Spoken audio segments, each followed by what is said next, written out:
Saludos alumnos, les presento el resumen de las clases. El tema es la importancia de la lealtad en la amistad. Objetivo, reconocer ejemplos de una amistad verdadera, destacando los valores lealtad y la ayuda mutua. Significado, la lealtad es la cualidad de aquellas personas que acatan las leyes o cumplen los acuerdos. La lealtad está ligada a la fidelidad, la confianza, la amistad, el respeto, la responsabilidad y la honestidad.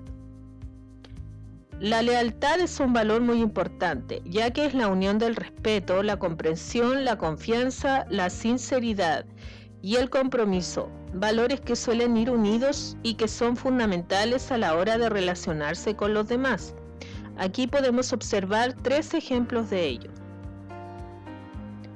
Ejemplos de la lealtad. Las personas que son habitualmente leales y tienen este valor muy desarrollado en sus vidas tienen un alto sentido del compromiso. Ello les permite ser constantes y cumplidores de su palabra. La familia, amigos, la patria y el colegio o escuela, el trabajo, etc.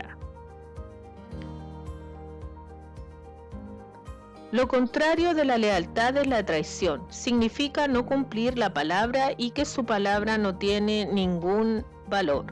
Significa que es un desagradecido, irresponsable y que tampoco es una persona que se puede confiar en ella.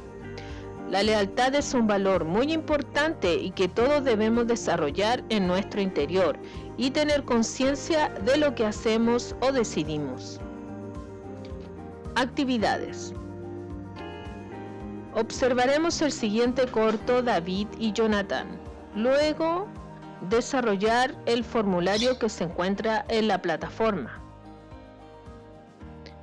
Clase número 2. Jesús y sus amigos. Objetivo, reconocer a Jesús como un verdadero amigo, resaltando el valor del amor fraternal desinteresado. Luego de observar el corto Jesús resucita a Lázaro, desarrolla el formulario que se encuentra en la plataforma. Y número 3, juega Ducaplay Mosaico y descubre los valores asociados a la amistad verdadera.